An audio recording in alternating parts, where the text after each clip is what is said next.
Hi friends, welcome to మన రత్నం competitive channel.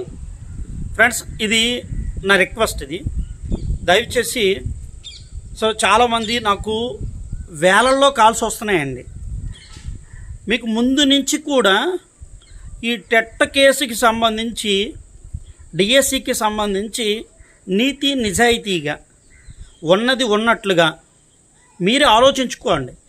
నేను అభ్యర్థుల వైపున ఉన్నానా, మరో ఎవరి వైపునైనా ఉన్నానా? ఇంత క్లియర్ కట్గా మీకు చెప్తున్నా కానీ చాలామందికి అర్థం కావట్లేదు. మీకు ఇప్పుడు వాట్సాప్లో వాటిలో ఒకటి సర్క్యులేట్ అవుతుంది, చూసారా? మళ్ళీ ఇప్పుడు ఏది టెట్కి సంబంధించినటువంటి కేసు. ఈ టెట్కి సంబంధించినటువంటి కేసులో ఆల్రెడీ అందరికీ కూడా సీన్ అంతా అర్థమైపోయింది. చాలామంది అభ్యర్థులకు అర్థమైందండి. దయచేసి నా రిక్వెస్ట్ ఏంటంటే, ఇటు డిఎస్సి అభ్యర్థులు, ఇటు టెట్ అభ్యర్థులు, మరి ముఖ్యంగా డిఎస్సి అభ్యర్థులు సిన్సియర్గా సీరియస్గా చదువుతున్నటువంటి అభ్యర్థులు మీరు చదువుకోండి. అదేవిధంగా మీరు ప్రాక్టీస్ చేసుకోండి. అంతేగాని మీరు ఎవరెవరి మాటలు కానీ వాళ్ళ మాటలు వీళ్ళ మాటలు అనవసరంగా మీరు పట్టించుకోకండి. నేను చెప్తా, పాయింట్ అంతా చెప్తా. అందుకని మీరు దయచేసి ఎవరు కూడా వీడియోని స్కిప్ చేయకండి. ఇక్కడ మీరు ఏ విధమైనటువంటి ఇక్కడ రకరకాల నిర్ణయాలు వచ్చేస్తున్నాయి.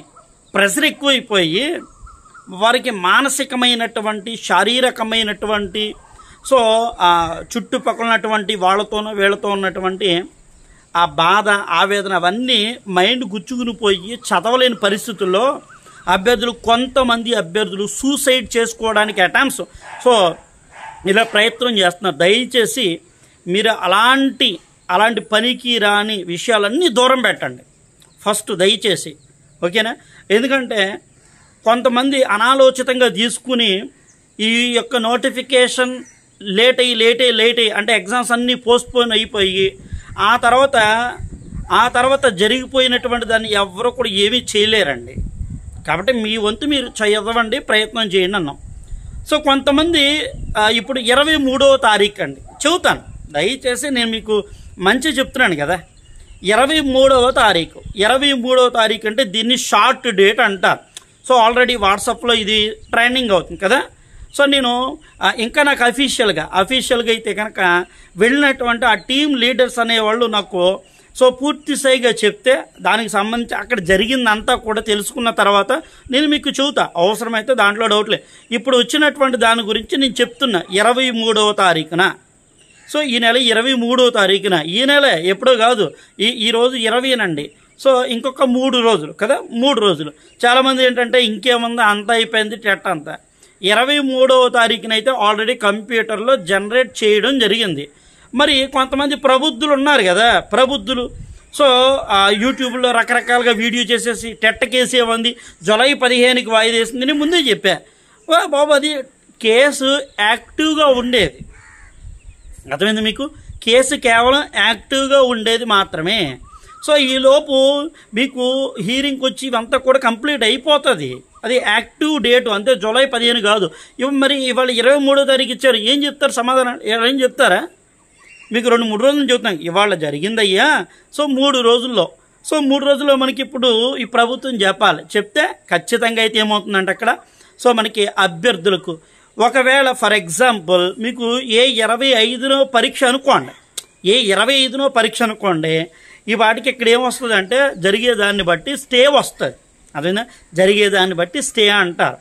ఇక్కడ 30వ తారీఖు ఉంది కాబట్టి షార్ట్ డేట్ అడిగారు. ఈ షార్ట్ డేట్ ద్వారాగా మనకి ఈ 23వ తారీఖుతోనే మేము అనుకుంటాం బహుశా అది కూడా, ఎందుకంటే ఇంకా జరిగే ప్రాసెస్ ఉంది కాబట్టి ఫైనల్ అవ్వాలని కోరుకుంటున్నాం. అంతవరకే ఈ హీరింగ్తోనూ ఈ 23వ తారీఖుతో షార్ట్ డేట్తో కూడా ఫైనల్ అయిపోవాలని మనం కోరుకుంటున్నాం. ప్రతి ఒక్కరు భగవంతుడిని మీరు ప్రార్థన చేయండి, దాంట్లో డౌట్ లేదు. అంతా ఇటు టెట్ అభ్యర్థులకు మంచి జరగాలి అని. మీకు కొన్ని విషయాలు యూట్యూబ్లో రకరకాలుగా వాళ్ళు చెప్తారండి. అంటే ప్రతిదాన్ని దాన్నే పట్టుకుని నమ్మి అదే అనుకోకండి. అర్థమైందా? ఇక్కడ జరిగేది వేరు, ఇది చాలా గోప్యంగా. అలాగే ఇది అంత పకడ్బందీగా, ఎందుకంటే కేసు ఫేస్ చేసే వాళ్ళని కానీ, అదేంటండి, కేసు ఫేస్ చేసే వాళ్ళని కానీ, అభ్యర్థుల మీద కానీ, సహకరించే వాళ్ళ మీద కానీ ఎంత ఎలాగా విరుచుకు పడతా ఉన్నటువంటి పరిస్థితి. సో ప్రత్యక్షంగా మీరే చూశారు కదా, ప్రత్యక్షంగా మీరు చూశారు. ఇవంతా ఎందుకండి? కొంతమంది అంటున్నారు సార్ మీకు కూడా వాళ్ళు రకరకాలుగా ఫోన్ చేస్తారు. నాకు చేస్తే కాల్ రికార్డింగ్లన్నీ, సో మెసేజ్లన్నీ స్క్రీన్ షాట్లు తీసి మరీ వాళ్ళ ఫోన్ నంబర్లతో సహా. సో మామూలుగా ఉండదండి. నేను ప్రతి ఒక్కరికి వీళ్ళకి కాదు, డైరెక్ట్గా సుప్రీంకోర్టుకే, అన్ని సుప్రీంకోర్టుకి వెళ్తాయి. సో మాకంత తెలియకుండా మరీగా ఏమీ లేదు కదా, అదేనా? సో మేమంతా పకడ్బందీగా ముందుకు వెళ్తూ ఉన్నాం ఏదైనా కానీ. దయచేసి గుర్తుపెట్టుకోండి, అందరూ భారత రాజ్యాంగంలో, మన దేశంలో, మన ఏపీలో ప్రతి ఒక్కరికి సమానమైనటువంటి హక్కులు ఉన్నాయి. అదేందా, భారత పౌరుడికి సమానమైన హక్కులు ఉన్నాయి. ఎవరు వాళ్ళ హక్కుల్ని వదులుకోవడానికి సిద్ధంగా లేరు. దయచేసి ఈ విషయాన్ని గుర్తుపెట్టుకోండి. అది సో ఇక్కడ ప్రభుత్వం ఇప్పుడు జరిగినటువంటి ఆల్రెడీ ఇద్దరు వ్యక్తులకండి, డిఎస్సి అభ్యర్థి ఇద్దరు వ్యక్తులకి వాళ్ళకి జరిగినటువంటి ఆ పరిస్థితి, ప్రభుత్వం దీని గురించి ఖచ్చితంగా స్పందించి మాట్లాడాల్సినటువంటి పరిస్థితి ఉంది. మరి డిఎస్సి పోస్టులు బ్రేక్ పడతాయంటున్నారు ఏంటి సార్ అంటే, వినండి, నేను ఆ క్లారిఫికేషన్ కూడా ఇస్తాను. అదేందా, సో 23వ తారీఖుతో సో మనకి కోర్టులో ఉంది కాబట్టి ఇంకా నేనేం తీర్పు గురించి చెప్పట్లేదు. ఎందుకంటే ఇరుపక్షాలు ఎందుకంటే కౌంటర్ ఇవ్వాలి. సో రెండోది ఇరుపక్షాల నుంచి కూడా వచ్చిన తర్వాత సో జరిగేటువంటి పరిస్థితి బట్టి ఏమన్నా మనం పెట్టినటువంటి పాయింట్లు అద్భుతం, చాలా నెంబర్ 1 పాయింట్లు తెలుసా మీకు. సో అందుకనే సో టెట్ అభ్యర్థులు అందరూ కూడా అంత ఖచ్చితంగా అంత స్టెబిలిటీగా ఉన్నారు వాళ్ళు. సో అంత స్టెబిలిటీగా ఉన్నారు కాబట్టి ఇక్కడ ఇది ఈ టెట్ కేసు అనేది మనకి విన్ అయ్యి చక్కగా అభ్యర్థులందరూ సంతోషపడుతుంటే డిఎస్సి అనేది ఏమవుతుందంటే డిఎస్సిని రద్దు చేయరు. ముందే చెప్తున్నాం, డిఎస్సిని రద్దు చెయ్యరు, డిఎస్సిని ప్రొలాంగ్ అవటానికి అవకాశం ఉంది. ఇంకొక షాక్ కూడా చెప్పిన, ఇవే కాదండి, దీని మీద సంబంధించినటువంటి GO3 మీద, అదేనా GO3 మీద కూడా. సో ఎందుకంటే ఇప్పటికీ ఇక్కడ ఆదివాసీలకు సంబంధించినటువంటిది ఇక్కడ చెప్పలేదు కాబట్టి ఆదివాసీలు కూడా నాకు తెలిసినంత వరకు వాళ్ళు ఒక వార్త అయితే కనుక వచ్చింది, నేను దానికి సంబంధించింది కేసు నేను చూడలా. సో నాకు తెలిసినంత వరకు వెళ్ళొచ్చు, వెళ్ళకపోవచ్చు.